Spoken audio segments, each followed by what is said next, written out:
Hello student, मैं सौरभ कोहली आपका स्वागत करता हूं अपने यूट्यूब चैनल में। आज हम चर्चा करेंगे उपनिवेशवाद और देहात चैप्टर के बारे में। ये 12th क्लास हिस्ट्री का चैप्टर है। तो चलिए शुरू करते हैं हम इसके बारे में। बंगाल और वहाँ के जमींदार। सबसे पहले हम देखेंगे राजस्व की समस्या, फिर जानेंगे वर्तमान में की गई नीलामी की घटना, तीसरा राजस्व के भुगतान में चूक, चौथा जोतदारों का उदय, पांचवा पांचवी रिपोर्ट। ये सब महत्वपूर्ण पहलू हैं जिनके बारे में हम इसमें चर्चा करेंगे। इस चैप्टर को ढंग से समझेंगे, क्या क्या मेन पॉइंट्स हैं, क्या क्या सीबीएसई क्वेश्चन पुट अप कर सकता है, उन सभी पहलुओं को हम समझेंगे। इस्तमरारी बंदोबस्त क्या होता था, इस प्रथा के बारे में पूरी जानकारी लेंगे हम। पृष्ठभूमि क्या है इसकी, इसकी विशेषताएं क्या है, लाभ क्या है और इसकी हानि।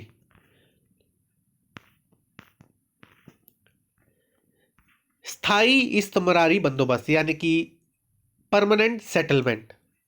पृष्ठभूमि को देखें अगर, 1784 के पिट्स इंडिया एक्ट के तहत ईस्ट इंडिया कंपनी को बंगाल में स्थायी भूमि बंदोबस्त लागू करने की सलाह दी गई। 1786 में लॉर्ड कॉर्नवालिस बंगाल का गवर्नर जनरल बनकर आया और उसी ने इस्तमरारी बंदोबस्त लागू किया। कॉर्नवालिस का विचार था समस्त भूमि सरकार की है और जमींदार की हैसियत केवल समाहर्ता यानी कि टैक्स इकट्ठा करने वाले की है, भू राजस्व संग्रहकर्ता की है। कॉर्नवालिस ने वार्षिक लगान के स्थान पर 10 वर्षीय लगान व्यवस्था लागू करने की कोशिश की और एक घोषणा भी करी। कोर्ट ऑफ डायरेक्टर्स की अनुमति के बाद 22 मार्च 1793 ईस्वी को बंगाल के अलावा बिहार, उड़ीसा, उत्तर प्रदेश के बनारस एवं उत्तरी कर्नाटक के क्षेत्रों में इसे लागू कर दिया गया। तो ये थी स्थायी बंदोबस्त, जिसे हम इस्तमरारी बंदोबस्त भी बोलते हैं, उसकी पृष्ठभूमि। तो बच्चों, इसमें आप कंफ्यूज मत होना कि आप स्थायी बंदोबस्त को अलग समझो और इस्तमरारी बंदोबस्त को अलग समझो, ये एक ही बात है। इस्तमरारी बंदोबस्त की विशेषताएं। इस्तमरारी बंदोबस्त के तहत भू राजस्व जमींदारों के लिए निर्धारित कर दिया गया। जमींदारों को यह रेवेन्यू प्रतिवर्ष कंपनी को जमा करना पड़ता था। इस बंदोबस्त के अंतर्गत लगान का 10/11 भाग कंपनी यानी कि सरकार का और 1/11 भाग जमींदारों के हिस्से का निश्चित किया गया। जमींदारों को इससे सर्वाधिक लाभ हुआ क्योंकि भूमि पर उनका अधिकार स्वीकृत कर लिया गया और उनके अधीन भूमि के उत्तराधिकार वंशानुगत कर दिए गए। वंशानुगत का होता है कि जो टैक्स वसूलते हैं जैसे जमींदार, उनके बाद वो जिसे चाहेंगे वही टैक्स वसूलेंगे, अर्थात कि उनके जो संतानें होंगी वो ही टैक्स वसूला करेंगी। आगे हम इसमें देखते हैं, बंगाल रेगुलेशन के तहत 1794 ईस्वी में ब्रिटिश कंपनी शासन द्वारा सूर्यास्त कानून सनसेट लॉ लाया गया। इंपॉर्टेंट है काफी। स्थायी बंदोबस्त की विशेषताएं, ये इंग्लिश में मेंशन है, जो चीजें मैंने ऊपर हिंदी में बताई हैं आपको। अब इस्तमरारी बंदोबस्त के हम लाभ के बारे में बात करते हैं। समझौता स्थायी प्रकृति का था, इसलिए अंग्रेजों का मानना था कि जमींदार भूमि सुधार में रुचि लेंगे जिससे राजस्व में सुधार होगा। भू राजस्व प्रणाली की स्थायी प्रकृति के कारण सभी के लिए सुरक्षा की भावना थी। कंपनी जानती थी कि उसे राजस्व में कितनी राशि मिलेगी। जमींदारों को भी राशि का आश्वासन दिया गया था।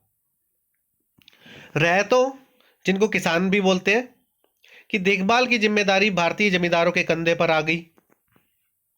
उसी क्षेत्र से संबंधित होने के नाते जमींदार इस क्षेत्र के सुदूर कोनों तक पहुंच सकते थे और स्थानीय रीति रिवाजों को भी अच्छी तरह समझ सकते थे। लाभ के बाद हम बात करते हैं हानि की। तो इस्तिमरारी बंदोबस्त की जो हानि थी यह थी कि स्थायी बंदोबस्त प्रणाली की सफलता जमींदारों के स्वभाव प्रकृति पर निर्भर करती थी। अंग्रेजों ने समाज में ऊपरी अभिजात वर्ग के वंशानुगत जमींदारों के एक वर्ग का निर्माण किया। भूमि का मूल्यांकन ठीक से नहीं किया गया था और भू राजस्व मनमाने ढंग से तय किया गया था। राजस्व दर इतनी अधिक थी कि कई जमींदार बकायेदार चूककर्ता बन गए। कालांतर यानी कि आगे जाकर इस प्रणाली ने अर्थव्यवस्था पर विनाशकारी प्रभाव डाला। अदा ना किए गए राजस्व की समस्या। अब जो टैक्स नहीं जमा करा पाते थे, चाहे वो लोग हों या जमींदार हो, उनके बारे में बताया गया है। 1770 के दशक में ग्रामीण अर्थव्यवस्था संकट में आ गई। अंग्रेजों ने सोचा स्थायी राजस्व व्यवस्था में सुधार आएगा, पर ऐसा नहीं हुआ। कंपनी को लगा इससे राजस्व की नियमित प्राप्ति होगी। वर्धमान में की गई नीलामी। 1797 में वर्धमान के राजा की संपत्ति बेची जा रही थी। यह सब इस्तिमरारी बंदोबस्त के कारण हो रहा था। इस्तिमरारी बंदोबस्त में राजस्व ने चुकाने पर जमींदार की संपत्ति नीलाम की जाती थी। नीलामी में बहुत खरीदार आए थे, बोली लगी और ऊंची बोली वाले को बेच दी गई। बाद में पता लगा खरीदार राजा के एजेंट थे। 95% से अधिक बिक्री फर्जी थी। तो इस तरह की चीजें वर्धमान में नीलामी के दौरान हो रही थी। राजस्व राशि के भुगतान में जमींदार चूक क्यों करते थे? जमींदार राजस्व भुगतान में कोताही करते, जिससे राजस्व की बकाया रकमें बढ़ती गई। ध्यान देने वाली बात है कि जमींदार जो थे राजस्व भुगतान में कोताही करते, जिससे राजस्व की बकाया रकमें बढ़ती गई। प्रारंभिक मांगे बहुत ऊंची थी। कोताही की जो जगह थी वो क्या थी, किस कारण कोताही हो रही थी? क्यों? क्योंकि प्रारंभिक मांगे बहुत ऊंची थी, हाई डिमांड्स थी। यह ऊंची मांग 1790 के दशक तक लागू की गई। तब उपज की कीमत कम थी। राजस्व असमान था। फसल अच्छी हो जाए या खराब, राजस्व का ठीक समय पर भुगतान जरूरी था। जमींदारों की शक्ति सीमित कर दी गई। उन्हें मात्र राजस्व इकट्ठा करने वाला ही बना दिया गया। सैन्य टुकड़ियां भंग कर दी गई। कचहरी को कंपनी द्वारा नियुक्त कलेक्टर की देखरेख में रखना। जमींदारों से स्थानीय न्याय की शक्ति छीनी। जमींदारों के अधिकार पूरी तरह सीमित व प्रतिबंधित कर दिए गए। जमींदारों के अधिकार पूरी तरह सीमित व प्रतिबंधित कर दिए गए। राजस्व इकट्ठा करने के समय जमींदारों का एक अधिकारी अमला गांव में आता था। फसल खराब होने के कारण रियायत किसान राजस्व भुगतान नहीं करते। धनवान रियायत जोतदार जानबूझकर भुगतान रुकवाते थे। ये चीजें घटनाएं घट रही थी।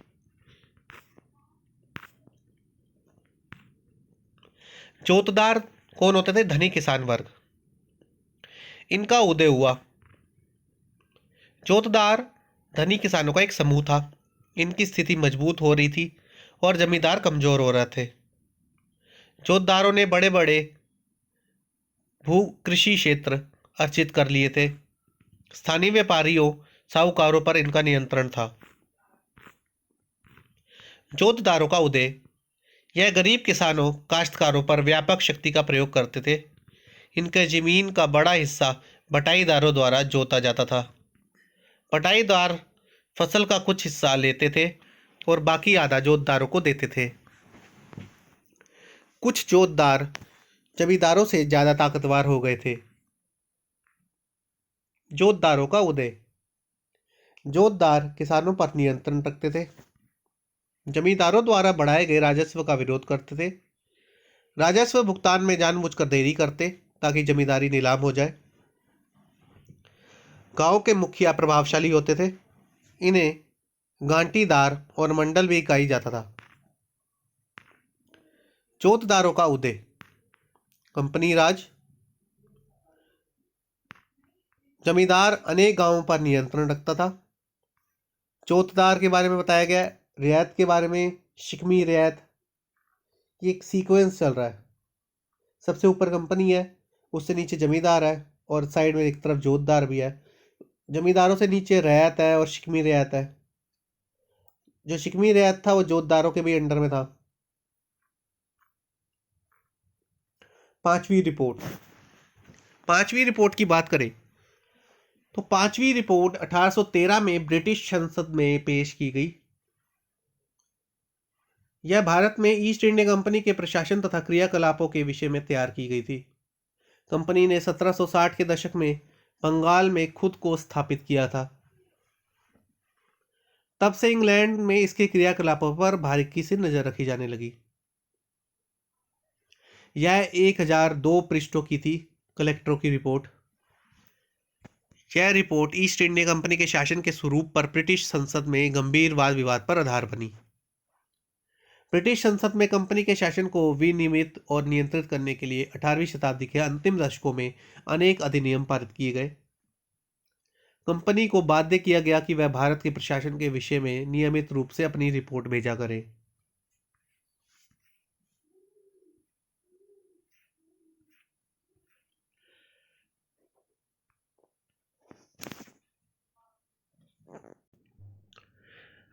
आगे हम देखेंगे कि फ्रांसिस बुकानन कौन थे, पहाड़ी लोगों का जीवन कैसा था, कुदाल और हल किन लोगों के प्रतीक थे, पहाड़ी लोगों के बारे में अंग्रेजों के क्या विचार थे, संथालों के आने से पहाड़ी लोगों के जीवन पर क्या प्रभाव पड़ा, दामिने को क्या था, संथालों ने अंग्रेजों के खिलाफ विद्रोह क्यों किया और बुकानन की रिपोर्ट क्या थी।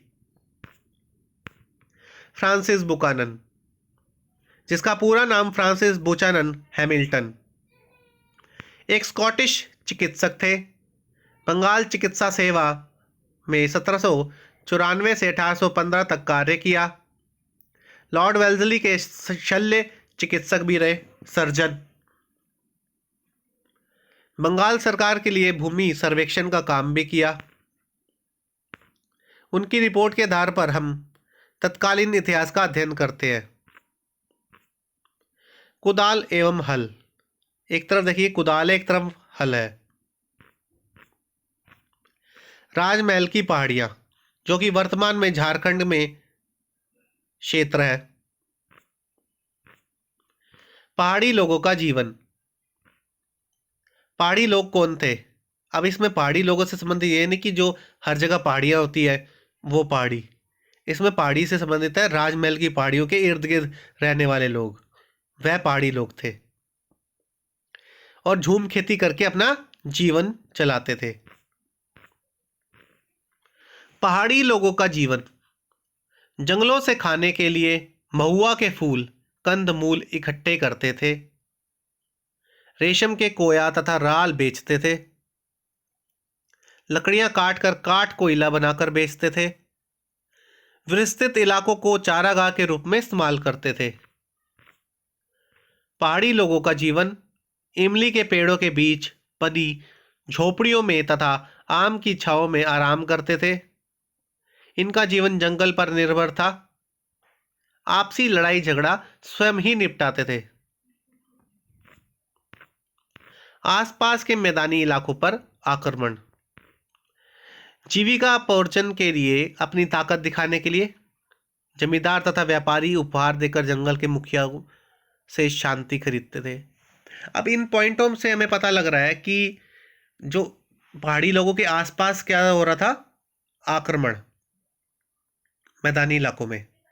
तो ये लोग अपनी जीने के लिए ताकत दिखाने के लिए प्रयोग करते थे। जमींदार तथा व्यापारी उपहार देकर जंगल के मुखियाओं से शांति खरीदते थे ताकि ये लोग हंगामे न मचाएं। पहाड़ी लोगों को शांति में बाधा। पहाड़ी लोगों की शांति में बाधा। औपनिवेशिक कृषि विस्तार के कारण जंगलों की कटाई, सफाई, पहाड़ी लोगों का जीवन संकुचित होने लगा। जब जंगल ही नहीं रहेंगे तो ये अपना जीवन कैसे चलाएंगे। अंग्रेजों की नज़र में पहाड़ी असभ्य, क्रूर तथा बर्बर थे। पहाड़ी लोगों को नियंत्रित करना अंग्रेजों के लिए एक कठिन काम था। जंगलों के मुखिया ने भत्ता लेकर भी अंग्रेजों की बात मानने से इनकार कर दिया। उस समय क्या होता था कि जो इनके मुखिया होते थे उन्हें पैसे देकर इनको अंडर में किया जाता था बाकी लोगों को। फिर धीरे धीरे ये काम भी बंद हो गया क्योंकि ये सब नियंत्रण में नहीं आने लगे। फिर संथालों का आगमन। पहले हमने पहाड़ियों की बात की, अब संथालों की बात करते हैं। संथाल वहाँ की एक प्रमुख जनजाति थी जो पहाड़ी लोगों की परंपरागत विरोधी थी। ये ध्यान रखना है, ये संथाल जो है वो पहाड़ी लोगों के विरोधी थे, एंटी थे।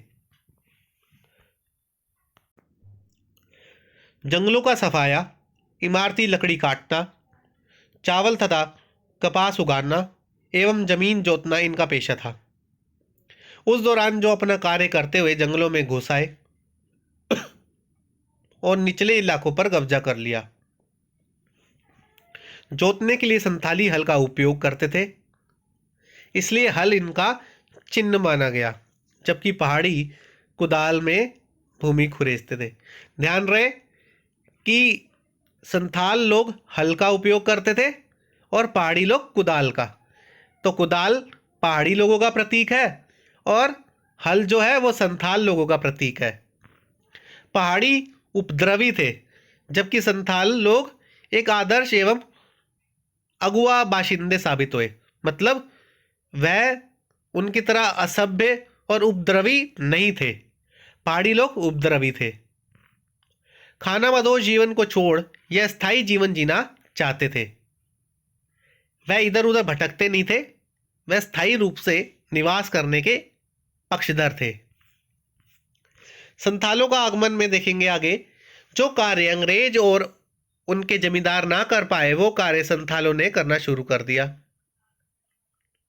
अंग्रेजों तथा जमींदारों की मदद से पहाड़ों की कटाई, सफाई कर तेजी से कब्जा शुरू किया। दामिने को के सीमांकन के बाद उनकी आबादी में कई गुना वृद्धि हुई। कंपनी के राजस्व में बहुत वृद्धि हुई। दामिने को एक ऐसी सीमांकन थी जिसमें उन्हें सीमित कर दिया कि उनका दायरा इतना ही है। संथालों पर औपनिवेशिक नियंत्रण। औपनिवेशिक कर तथा साहूकार दीकू लोगों के ऊंची ब्याज के कारण जमीनें हाथ से निकलने लगी। संथाल एक स्वतंत्र जीवन के आदी थे और अंकुश उन्हें बिल्कुल पसंद नहीं था। संथालों के दामिने इलाकों पर भी नियंत्रण किया जाने लगा। मैंने आपको बताया था दामिने को वह इलाका था जो संथालों के नियंत्रण में था।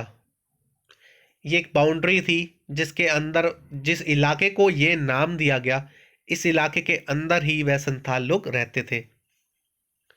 अपने आदर्श संसार को बचाने के लिए जहां उनका खुद का शासन हो, संथालों ने जमींदारों, साहूकारों एवं औपनिवेशिक राज के खिलाफ संथालों ने विद्रोह करना शुरू कर दिया। 1855-56 में संथाल विद्रोह के बाद अंग्रेजों ने भागलपुर और वीरभूमि जिले के 5500 वर्ग मील भूमि पर संथाल परगना बनाया ताकि संथाल विद्रोह को रोका जा सके।